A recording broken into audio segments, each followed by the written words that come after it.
മതി. ഇനി അത് ഷെയ്ക്ക് ചെയ്ത് അങ്ങനെ ഷെയ്ക്ക് ചെയ്യരുത്. പോട്ടെ ചെയ്. അങ്ങനെ ചെയ്യണം, അത് കുഴപ്പമില്ല. ഓക്കെ, മതി. ഓവറാക്കി ചളവാക്കരുത്. ശരി, വെയ്. ഇനി അടുത്ത ടെസ്റ്റ് ട്യൂബ് എടുത്തിട്ട് ആ ടെസ്റ്റ് ട്യൂബിനകത്ത് എന്ത് ചെയ്യുക? Salt solution, equal volume salt സൊല്യൂഷനും ഫെറസൾഫേറ്റും സ്വന്തമായിട്ട് തന്നെ ചെയ്തോ, പതുക്കെ. അന്ന് ഞാൻ പറഞ്ഞ ഓർമ്മയുണ്ടല്ലോ, താഴെ ശകലമേ സൊല്യൂഷൻ എടുക്കാവൂ. സോൾട്ട് സൊല്യൂഷൻ ഇത്തിരി എടുക്കരുത്.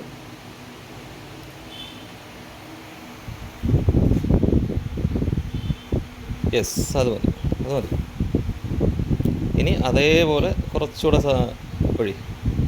ഏകദേശം അതേ അളവിൽ തന്നെ. മൈക്രോബയോളജിസ്റ്റ് ലാബിൽ ചെയ്യുന്ന പോലെ ഉണ്ട് അല്ലേ? ഓക്കെ. മതി, കുഴപ്പമില്ല. ഓക്കെ, ഇനി എന്താ ചെയ്യേണ്ടത്?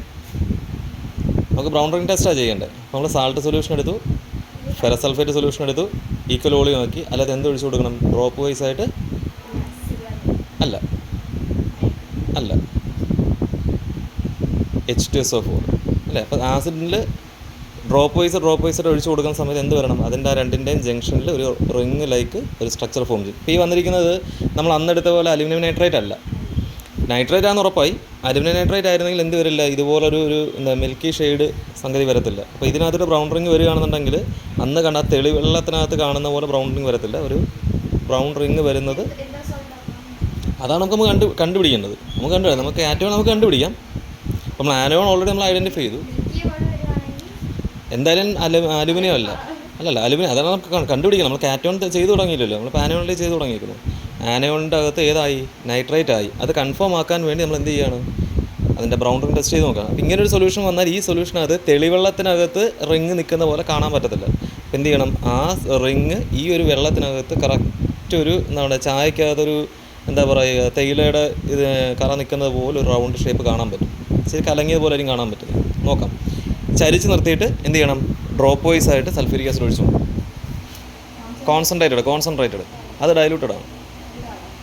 ഓക്കെ, കോൺസെൻട്രേറ്റഡ് എടുക്കും.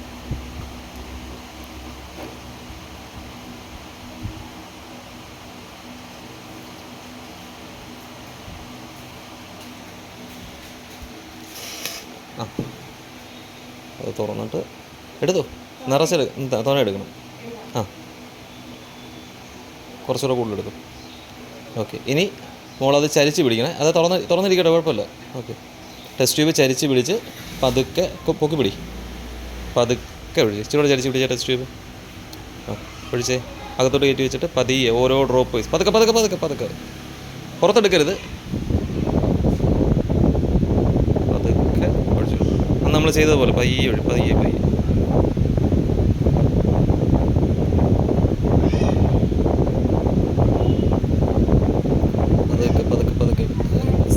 സമയം കൊടുക്കതിന്. സമയം കൊടുത്തുകൊണ്ട് പതിയെ ഒഴിക്കും. താഴെ ഒരു റിംഗ് ലൈക്ക് സ്ട്രക്ചർ ഫോം ചെയ്യുന്നുണ്ട്, കണ്ടോ? ചെറിയൊരു കളർ വ്യത്യാസം പോലെ ഫോം ചെയ്യുന്നുണ്ടോ? അതിപ്പം വരും, കറക്റ്റായിട്ട് കിട്ടും. പതുക്കെ കലക്കാതെ പതിയെ ഒഴിച്ച് കണ്ടതാണ്.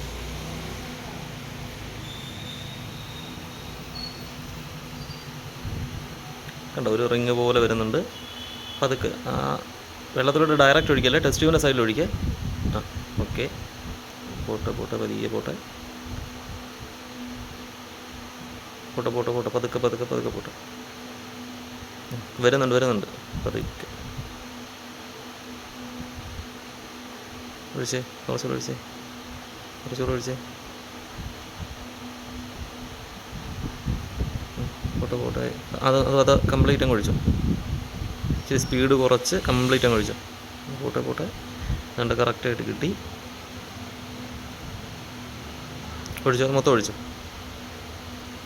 ഓക്കെ, കുറച്ചുകൂടെ സ്പീഡിൽ ഒഴിച്ചു. ഒഴി. അത് മൊത്തം ആസിഡ് മൊത്തം ഒഴിച്ച്. ശക്കലെല്ലാം സ്പീഡിൽ ഒഴിച്ച്. യെസ്, കിട്ടുന്നുണ്ട്. ഓക്കെ, പതുക്കെ മതി. നിർത്തിയിട്ട് പതുക്കെ ഒന്ന് ചരിച്ച് നേരെയാക്കി, പതിയെ നേരെയാക്കി. നേരെ കൊണ്ട് അതായിരിക്കുന്ന നമ്മുടെ ബോർഡിലോട്ടൊന്ന് വെച്ചേ.